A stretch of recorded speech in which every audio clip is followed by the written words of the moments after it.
Welcome to EagleAir TV. I'm Eli Caulfield. And I'm Noel McCorder. Thanks for tuning in to this edition of Eagle Air. Like usual, we're starting off today's broadcast with an announcement segment from Ben Daniels and Chris Martin. And now, it's time for your announcements with Ben Daniels and Chris Martin. Welcome to this week's announcements portion of EagleAir TV. I'm Ben Daniels. And I'm Chris Martin. And let's just do it. If you're interested in spring sports, there will be a Misha parent meeting next Monday at 6:30 in the library. Also, make sure you have a current physical turned in and your $45 activity fee paid. Any students interested in the construction industry have a chance to attend the Build My Future Construction Career Day and Industry Showcase. It will be held on Wednesday, April 12th, and if you are interested, please be sure to fill out the permission slip found on school pay under Build My Future. Well, as always, I'm Chris Martin. And I'm Ben Daniels. And thank you for tuning in to another portion of EagleAir TV announcements. Thanks, Ben and Chris. Our next feature today takes us to the track to get more on our defending district and conference champions, Eagles track team. Sam Krause has the story. On February 27th, the track and field season starts here at Nixa High School. The track and field season runs February through May and is a great sport to get into. We sat down with some coaches and athletes and asked them what they enjoy about track. I like that there's so many events. You know, there's 19 events in a track and field meet, and there's always something going on. The best thing is probably get to hang out with all your friends and fun times. All the meets are really fun. There's a lot of things to enjoy about coaching track. Two of the things I probably enjoy the most are, one, although the competition time is very intense, there's a lot of downtime to socialize and relax, and that's in pretty heavy contrast to the high tempo game of football as my other coaching responsibility. So I enjoy that, and then I enjoy that it is an all-inclusive sport, meaning there are no cuts. So it's an opportunity for young men, young ladies to come out and be a part of something. I think that's very significant in high school. In addition to what they enjoy about track, they have many goals that they are working toward. Coach Brumley hopes to be returning COC champions this season. We have been fortunate enough last year to be the COC champs and the district champs. It'd be really neat to repeat as both, as COC and district champs. My goal is to probably beat the school record for discus, and then I want our team to win a lot of our meets. My goals is to score at every meet, guys and gals, and then to obviously return with case, and it'd be nice to have one, if not two, state placers and qualifiers.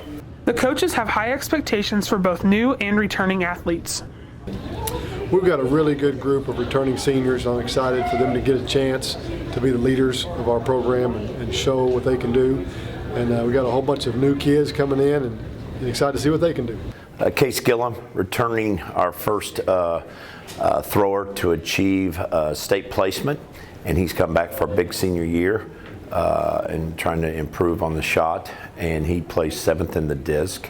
And then have some returning girls that scored a lot of points for our females, and that's our whole goal. And then a lot of young faces, and we have a new facility out there. We've added 4 new shot put rings, which will help us in skill development. Track offers a variety of events that many students can find success in. Oh, I think because it's a sport where you get to determine your success level. That the harder you work at something, the more success you're going to have at it. It is an individual event where you put the work in, you can see the reward. Oh, just to test themselves. It's the throwing is an event that takes, you get every shapes and forms and athletic ability. It takes explosive power. Sometimes that's found in very long muscular people. Sometimes that's found in very short compactive people. And some of the people that can move quickly and and have good agility and can move 7 feet across the ring very quickly, can't maybe run up and down a field, and so they've never looked at themselves as athletic, but they are. And especially on the girls' side, there's a lot of collegiate opportunity for scholarships and stuff. So it's just fun. Go out, test yourself, see how far you can throw something fairly heavy. With this season quickly approaching, many people are looking forward to track. The athletes are gearing up for a great season, and the fans are excited as well. For EagleAir TV, this is Sam Krause. Be sure to come and cheer on your Eagles at some track meets this year. Our next story today focuses on the Connect Ed program and its impact in its inaugural year. Grant Schwartz has more on our Chromebooks. As a school, we have accomplished so much just in the first semester. This also includes our successful transition to the one-to-one Chromebook program in August. However, as much as the district tried to alleviate the glitches, students are not easily pleased. But what is the other side of the argument? Here is what administrators across Christian County say.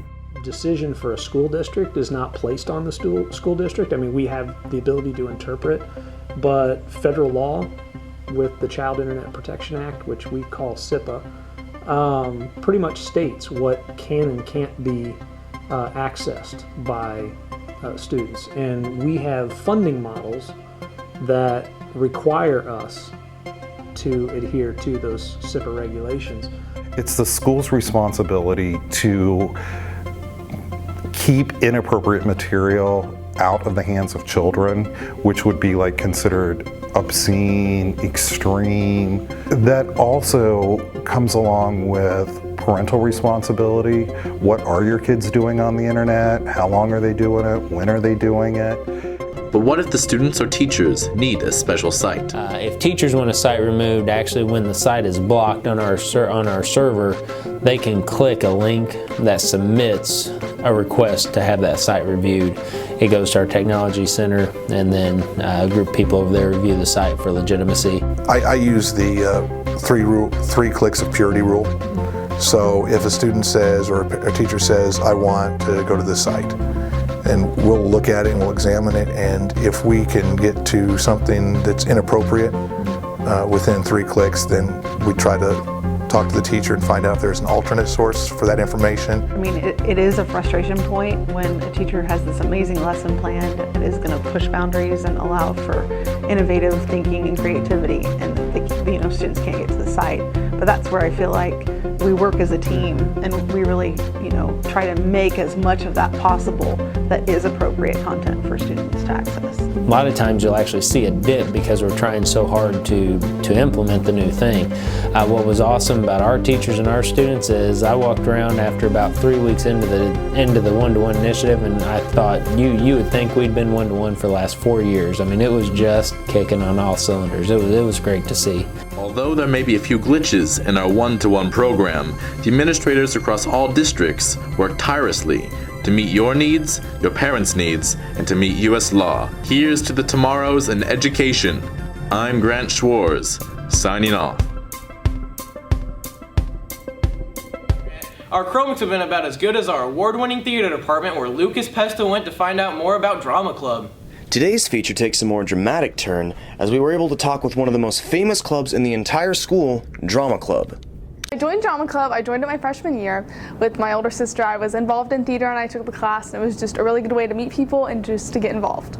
I've been doing theater for most of my life, and it's a very open community. But Drama Club's really for kids that are interested in theater. They don't have to be in my class, in my shows. They don't have to even want to be on stage. If it's just something they like to be a part of and like the people, they can come and be part of that. Students have a fun and productive place to practice their craft, along with their equally enjoyable teacher, Miss Fleetwood. There's a reason to come to school. I think that Drama Club's good for kids because it's an outlet for you to be creative. You can also just enjoy the people who are being creative, and that helps you grow. But what exactly does one do in Drama Club? Well, in the club, we just kind of hang out. It's like a bunch of friends just getting together. We have a lot of parties, like we went to Skateland in September. We've had Friendsgiving, and we had a Christmas party, so it's pretty fun. Drama Club is more of a social club. We don't do much service projects or any of that. We do party events, In December, we had a Christmas party. January, we had a dance party on the stage. And in February, we're just having like an old-fashioned like Valentine's Day party, like with decorated box and all of those. If acting in their community is your style, give Drama Club a go. Thanks, Lucas. We've got a tasty treat for our last segment today. Meet the Cashew Chicken Crusaders. So today we're going to be trying to find the best cashew chicken in the Springfield, Nixa, Missouri area, calling it the Cashew Chicken Crusade.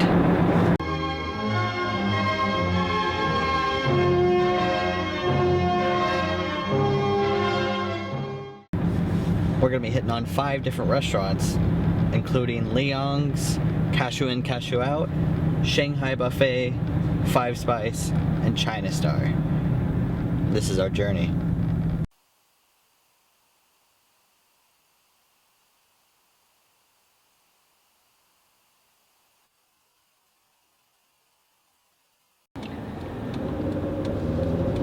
So, David Leong, he is the godfather of cashew chicken, one might say. He's a genius. He moved to the United States from China and joined the military fighting in World War II.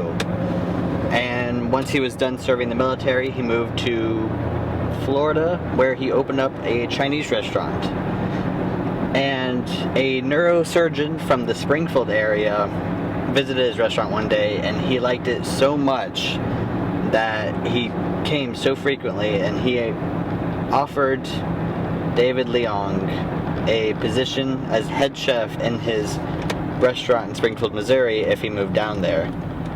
And Mr. Leong accepted the job offer and him and his family moved from Florida to Springfield, Missouri, where later on he would invent the cashew chicken dish in 1963, and to this day it is beloved throughout the world even.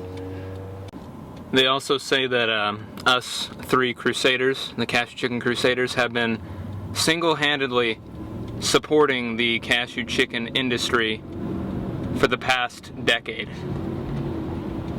Those are real facts.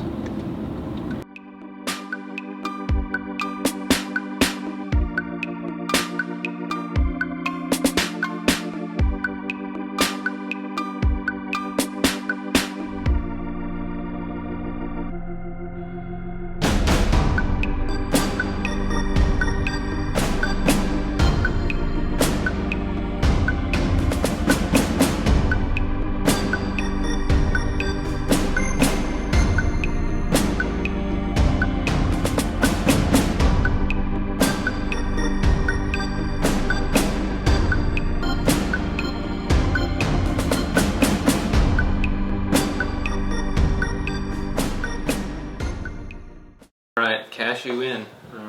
Coming up. I have eaten there maybe, if I even did that one time. I've eaten here once in my life and I was very small, so I don't know what I'm in for.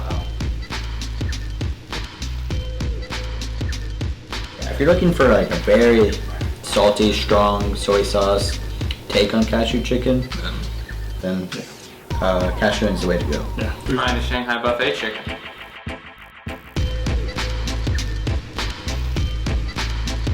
Feels like quality chicken. It's good. Very quality. It's good chicken. High quality chicken. Very good. Thumbs up. Thumbs up for Shanghai Buffet. You're now moving on to Five Spice.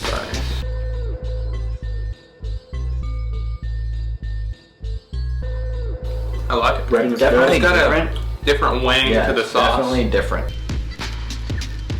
Like if you're not looking for an intense cashew flavor, then I'd go with Five Spice. Yeah, Five Spice is sweeter. It's not as intense. Seems like it's more of an interpretation of cashew chicken than actual just. It's like honest to God cashew chicken. It's like a fresh take on it in a sense. Yeah. Like, here's cashew For sure. chicken. Yeah. Let's do something a little. Yeah, like this is our different. cashew chicken. Like Yeah, trying to get it I out will there. give it that. I've never had cashew chicken that tastes like that. Not in a bad way either. It's just different from other cashew chicken that I've had. Yeah. Overall, enjoyable. It's good. Yeah. Yeah. It's not as strong.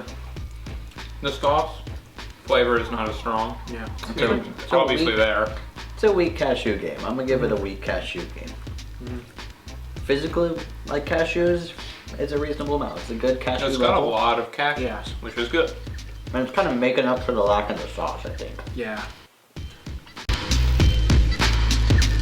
Okay, this is the lowest one for me so far. Yeah. Like, this is the low point, the dip of the cashews.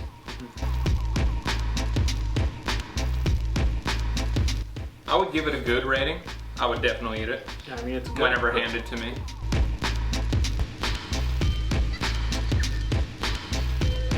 Moving on to Leong's now. This is Leong's, the OG. The original.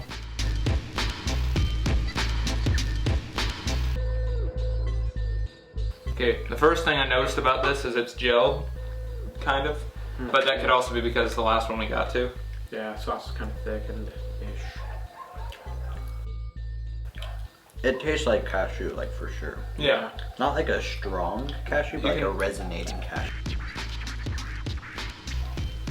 A little rougher, like less chewy. Really? At least the one. I was about to say that. For me, it's a good consistency of chicken, like it.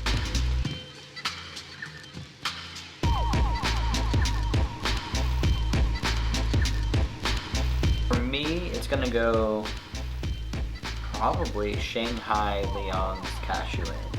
Interesting. For me, I'm cashew in, then probably Shanghai.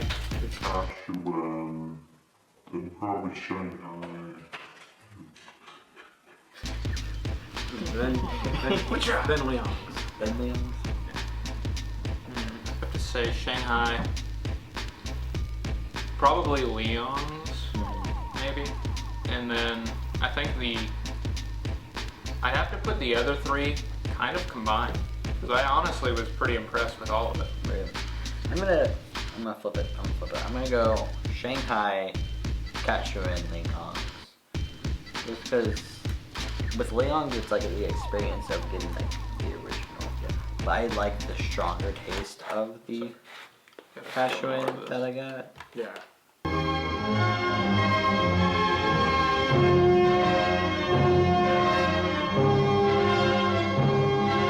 As always, thanks for tuning in to our little bitty thing. Discovery to self-love and love of Cashew Chicken. That's all for today's broadcast. Signing off for EagleAir, I'm Eli Caulfield. And I'm Noah McWhorter. Be sure to join us here next time on EagleAir TV. But before we end this broadcast, we're going to take a moment of silence in order to remember Gage Coble.